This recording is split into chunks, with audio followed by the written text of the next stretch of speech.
Marie-Pauline de Swart, bonjour. Merci pour cet entretien pour Mediapresse Info. Marie-Pauline de Swart, vous êtes professeure de droit. Vous avez écrit récemment un livre qui s'appelle La République organique. La République organique, 22 € chez Via Romana.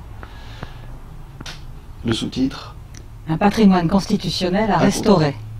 Un patrimoine constitutionnel à restaurer, mais je vais me concentrer sur organique. Organique, ça veut dire quoi? C'est le régime d'une société organique. Société organique, c'est-à-dire une société où tous les membres sont liés par un lien communautaire et pour leur bien personnel et pour le bien du tout. Et cette république organique, donc c'est une république qui fonctionne selon des principes de vie, donc dans lequel nous avons un sens communautaire. Et la république organique donc s'appuie sur la nature de l'homme. L'homme n'est pas un être tombé tout seul du ciel, c'est un être de relation. Et je pense que la racine d'un régime organique, eh bien, elle est dans la nature humaine qui est une nature de relation, et non pas la nature d'un homme qui est sous un chêne, comme disait Jean-Jacques Rousseau, occupé uniquement de sa personne, et puis allant se satisfaire à droite et à gauche, eh bien, quand il avait telle pulsion qu'il travaillait. Voilà. En 2-3 points, un contenu de ce qu'est une république organique. Quelle fonction de liaison, on va dire, de relation? Alors, il faut se méfier des raisonnements qui restent dans l'abstrait. Parce que, en fait, république organique, ça ne veut rien dire.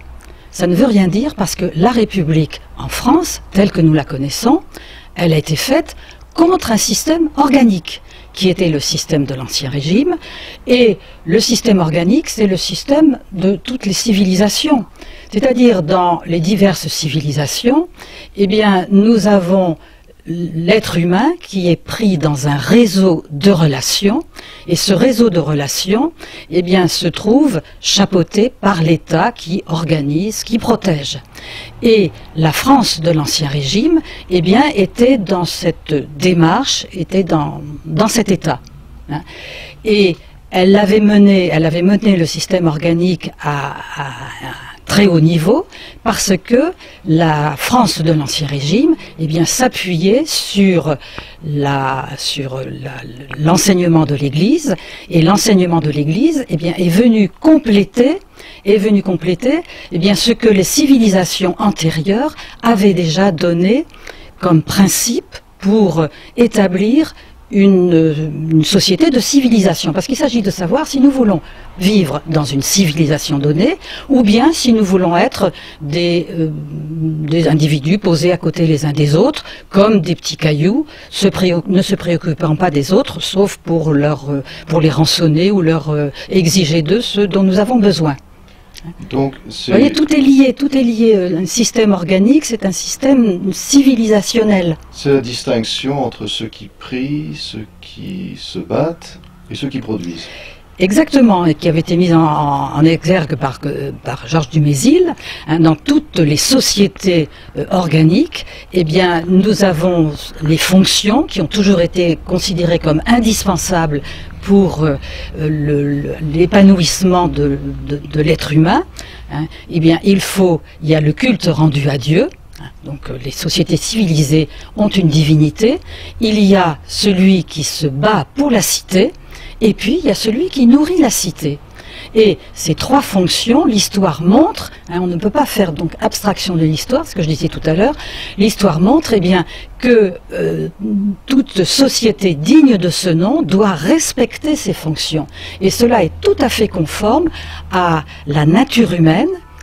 La nature humaine qui a besoin, eh bien, l'homme a besoin de rendre un culte à Dieu, et la religion chrétienne a ajouté, eh bien, la notion du vrai Dieu et la notion de l'au-delà, la notion de surnaturel, que nous n'avions pas dans les cités antiques. C'est pour ça que la cité antique était tellement, je dirais tellement totale, hein, elle absorbait tout de l'individu, mais dans la cité actuelle, eh bien, il y a le surnaturel que la cité, c'est-à-dire l'État, ne peut pas absorber. Et puis nous avons eh bien, celui qui veille à votre sécurité, hein, c'était le service de l'État, la noblesse, et puis celui qui nourrit. Et ceci est tout à fait conforme, c'est l'ordre naturel des choses. C'est l'ordre naturel des choses.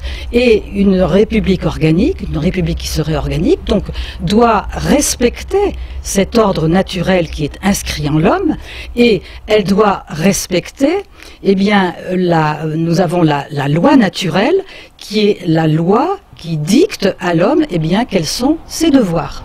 Alors, on revient au sous-titre. Du coup, qu'est-ce qu'il y a à restaurer?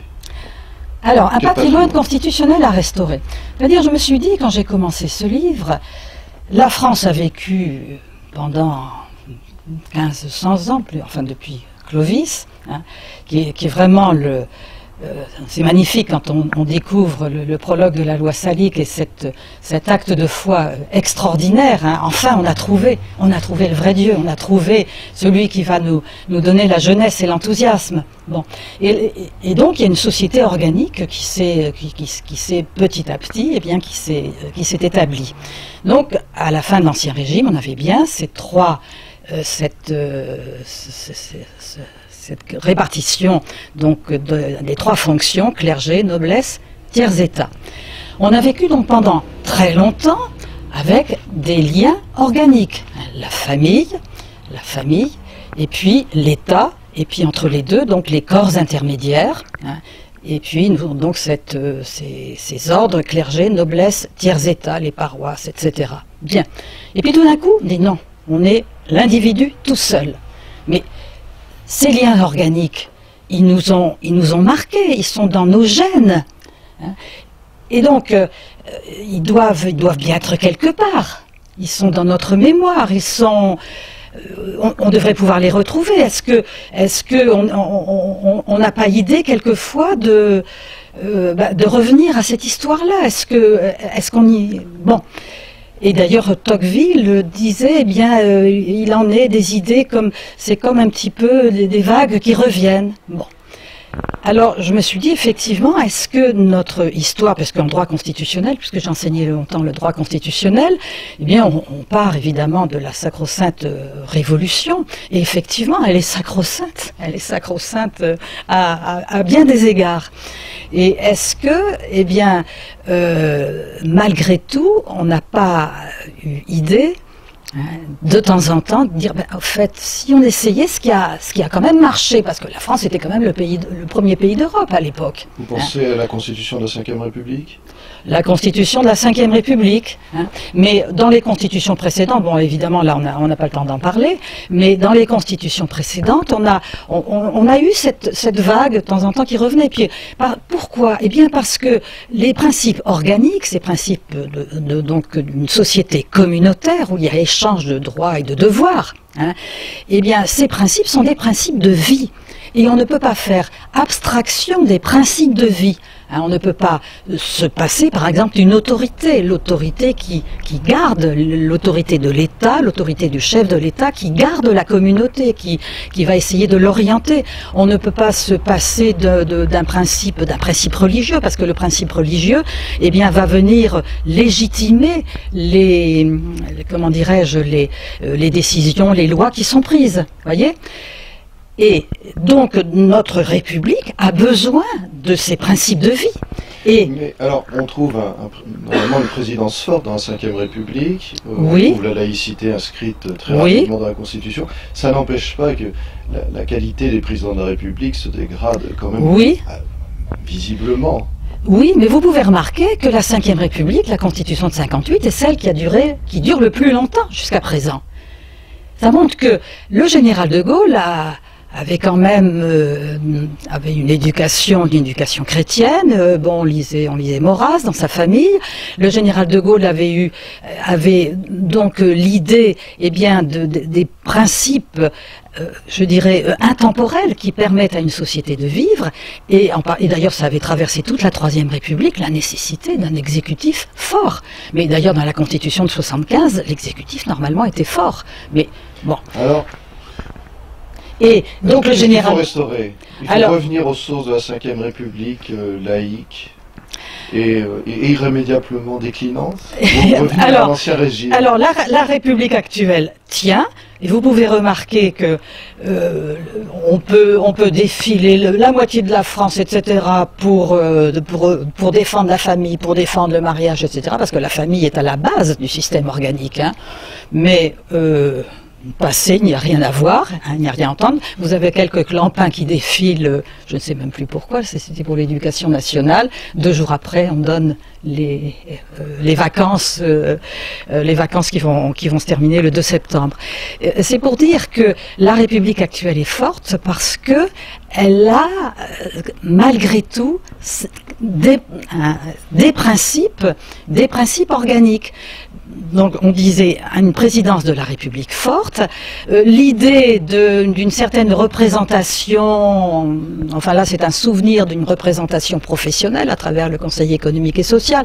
On a l'idée qu'on devrait faire de la décentralisation comme a pu connaître l'ancien régime. Vous voyez,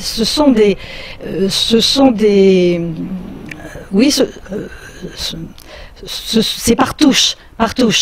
Mais, et c'est ça qui lui permet, et c'est ça qui permet à la République finalement de tenir. Parce que... Elle ne tient que parce qu'elle reprend d'un ancien régime. Mais finalement. Petit à petit, et c'est ça qu'il faut dire, mais petit à petit, ces principes qui servent à la République. D'ailleurs, à chaque fondation de républicaine, on a un appel on a une vision organique des choses, appel à tel ou tel principe, transcendance, etc. On s'en sert, et puis, s'en servant, la République, la Révolution déforme ces principes, les tord et les anéantit. Par exemple, hein, vous me disiez, mais oui, mais la République actuelle est déclinante. Hein. Bon, ben, finalement, la laïcité, vous parliez de la laïcité. La laïcité, c'est ce qui a remplacé ce qu'on appelle la transcendance. C'est ce qui a remplacé, c'était au départ l'être suprême qui remplaçait Dieu. Hein, et qui est devenue la laïcité actuelle, tout à fait, finalement, opposée à la religion catholique, opposée à l'Église, mais qui est une religion, parce qu'on a besoin d'une religion pour rendre, comment dirais-je, les lois, pour appuyer hein, les lois que l'on fait, et bien pour les appuyer sur un socle tout à fait sûr. Alors, quelles sont vos idées pour la fin, pour améliorer les choses? Pour améliorer les choses. On retourne quoi? À la monarchie? Écoutez, la monarchie, quand on parle de la monarchie, aussitôt on a les légitimistes, les orléanistes, moi je n'ai pas la compétence pour parler de la monarchie. On fait une constitution? Alors, on pourrait peut-être la laïcité. Il faudrait peut-être se rappeler la laïcité comme quelqu'un comme Pie XII a pu l'évoquer. Bon, très discrètement d'ailleurs. Mais je pense qu'il faut agir de façon pragmatique et peut-être revenir à notre histoire. Qu'est-ce que nous sommes? Parce que, vous voyez, là on agite des principes, la laïcité, la présidence de la République, etc. Mais qu'est-ce que nous sommes? La Révolution, elle est pas très ancienne. Hein. Nous sommes un pays chrétien. Alors on pourrait dire, hein, vous voyez, en 1789, on a fait une république en opposition avec un système organique, individualiste.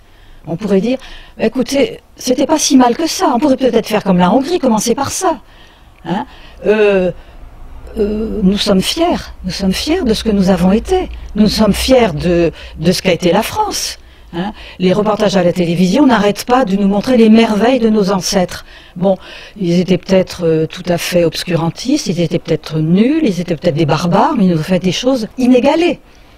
Des choses inégalées en matière scientifique, artistique, etc. Donc, on pourrait peut-être s'inspirer, que ça ne soit pas la même chose, notre histoire n'est pas l'histoire de la Hongrie, mais reconnaître ce qu'est la France, toute la France. Donc, En fait, il faudrait avoir le comportement de quelqu'un qui finit sa crise d'enfance et d'adolescence et qui, après avoir joué les pires tours à ses parents, revient vers eux doucement. Oui, se relève et Très dire pragmatique. oui, se relève, dire oui, c'est vrai, j'ai eu tort, ça me mène à la mort, hein, on est en train de mourir, eh bien peut-être, oui, Une politique de pardon, petits pas. pardon mes ancêtres, hein, pardon mes ancêtres, vous avez très bien fait, hein, nous avons déformé, déstructuré, trituré beaucoup de choses, nous les avons avilis, nos principes. Hein. On hésite à être trop fort, mais en fait il faut l'être. Hein. Quand on pense que les droits de l'homme, ça vous conduit au droit de tuer le bébé qu'on a dans le ventre. Enfin, il y a quelque chose, on ne peut pas continuer comme ça. Hein. Et d'ailleurs, si on montrait à la télévision le film du professeur Nathanson d'un avortement, mais toute la France dirait mais c'est pas possible, on peut pas faire ça, voyez. Hein, il faut revenir à ce qui est concret, à ce qui est pratique. Eh bien écoutez, Marie-Pauline de Swart, c'est une très belle conclusion, vous apportez une solution qui va peut-être être une pilule amère pour beaucoup de gens. La République organique, un patrimoine constitutionnel à restaurer, Via Romana 2014, au prix de 22 €. Marie-Pauline de Swart, merci. Merci.